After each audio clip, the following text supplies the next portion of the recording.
History does not repeat itself, but it rhymes. And right now, we are listening to the most dangerous rhyme in human history. For the last 500 years, there has been a deadly paterna cold, mathematical probability that governs the fate of nations. It is a simple, brutal equation that few people notice until it is too late.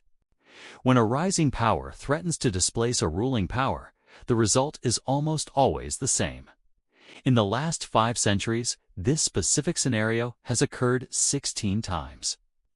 16 times, a new economic giant rose to challenge the old king on the throne, and in 12 of those cases, the tension ended in war. That is a 75% probability of catastrophe. We are currently living through case number 17. The players have changed, but the script remains identical. The ruling power is paralyzed by fear. The rising power is driven by ambition, and the world is sleepwalking toward a cliff edge. Some say nuclear weapons make war impossible today. Some say our global economies are too intertwined, that we are too civilized for conflict. But the people of 1914 said the exact same thing right before they burned the world to the ground. Peace is not the norm. Peace is the anomaly. Conflict is the default state of shifting empires. Today, we are going to look at the math that suggests we are running out of time. This is the story of the Thucydides trap. To understand the danger we face in 2025, we have to go back 2,500 years to ancient Greece. The historian Thucydides watched as the two greatest powers of his time, Athens and Sparta, tore each other apart in the Peloponnesian War. He wrote a sentence that has haunted military strategists for millennia.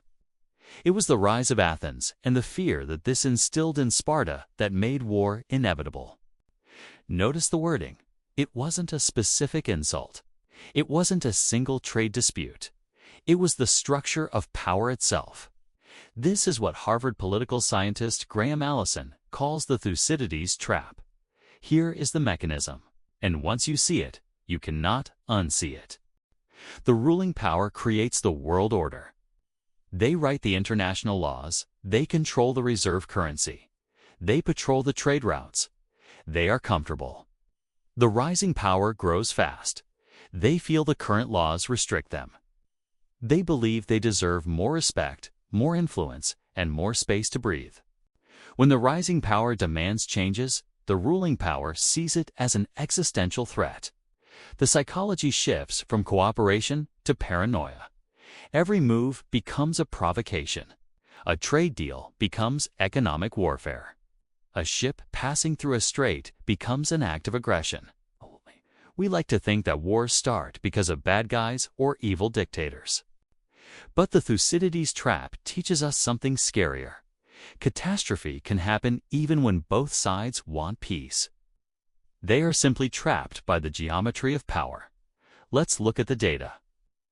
Let's look at the graveyard of empires that fell into this trap. Consider the case of the United Kingdom and Germany in 1914. This is the most chilling parallel to our modern world. At the dawn of the 20th century, Great Britain was the undisputed master of the world. The sun never set on its empire, and the Royal Navy ruled the waves. But in the heart of Europe, Germany was rising. Germany's industry was younger, faster, and more efficient. By 1910, Germany was producing more steel than Britain. They demanded their place in the sun. They began building a navy to protect their trade. To Germany, this was a natural defense. To Britain, it was a threat to their survival. Why would a land power need a navy unless they planned to invade the island empire? Diplomats tried to fix it. Cousins sat on the thrones of both nations. Their economies were deeply integrated. British banks financed German factories. Intellectuals in London and Berlin argued that war was economically impossible because it would bankrupt everyone. They were wrong. The structural stress was too high. It only took one Spartan assassination in Sarajevo to trigger the trap. The result was World War I, the collapse of 3 empires, and 20 million dead. Go back even further to the late 16th century. Spain was the superpower, fueled by gold from the New World.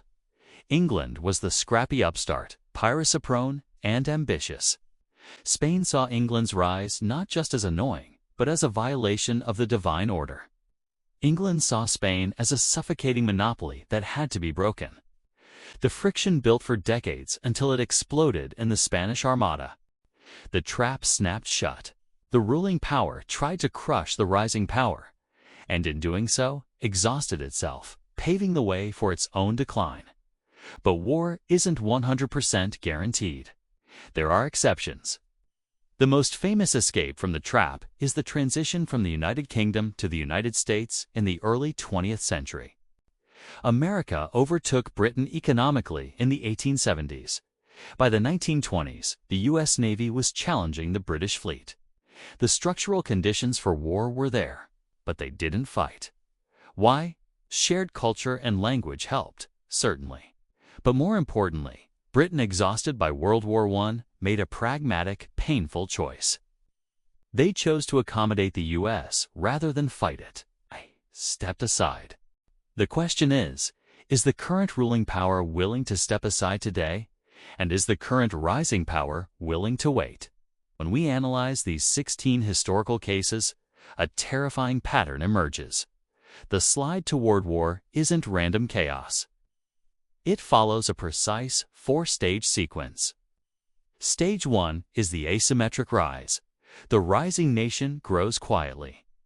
The ruling power ignores them or even helps them, thinking they will become like us. Think of the West welcoming China into the WTO in 2001, believing that capitalism would bring democracy. Stage 2 is the assertion. The rising power gains confidence. They stop hiding their strength and biding their time. They demand changes to international rules. They build military capacity to match their economic weight. Stage 3 is fear and containment.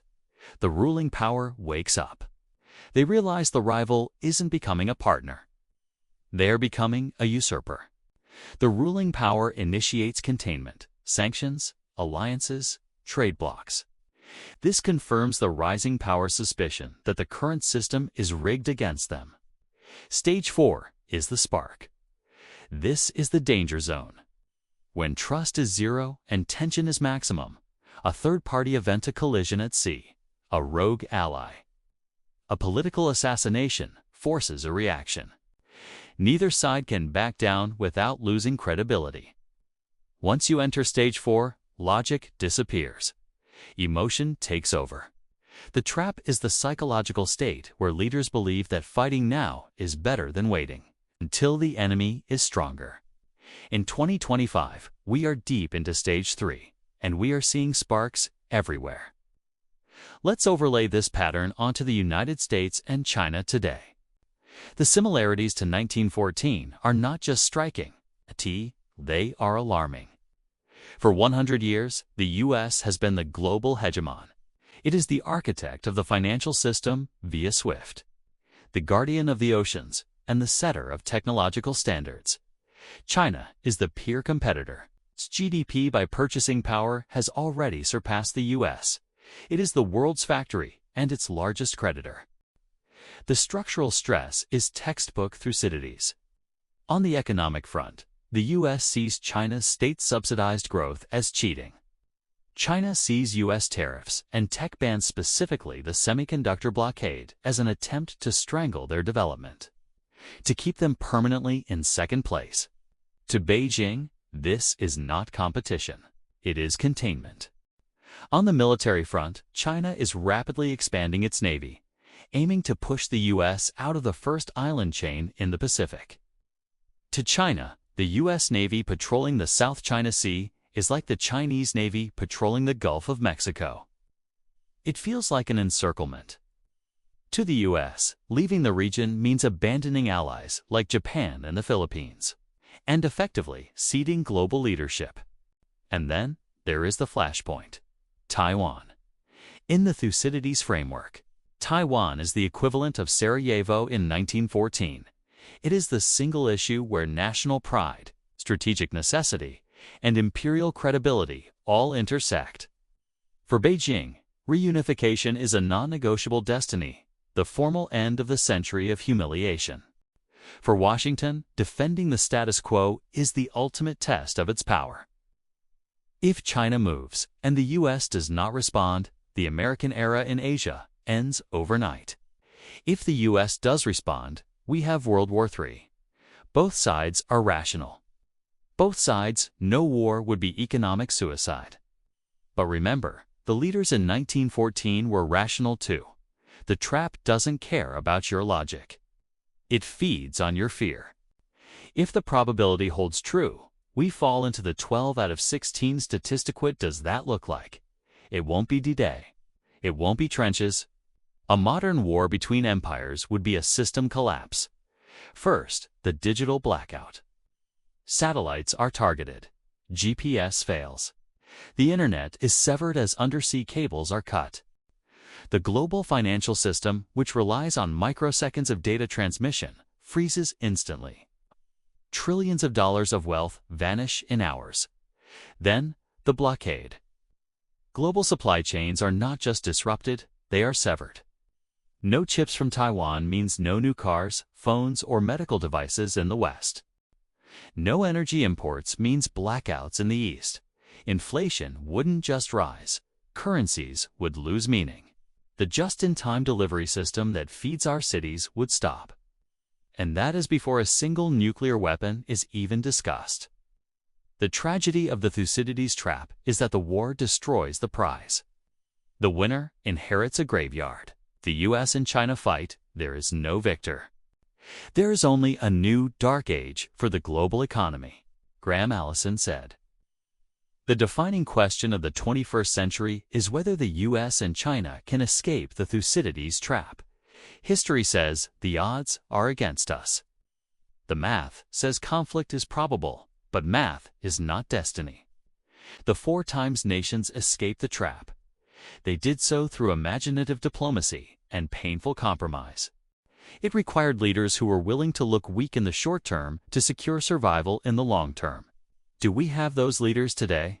Or are we destined to be just another data point case study number 17 in a future historian's book? The rhymes of history are getting louder.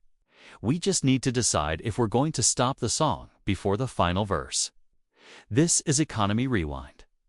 If you want to understand the forces shaping your future before they hit the headlines, make sure you're subscribed.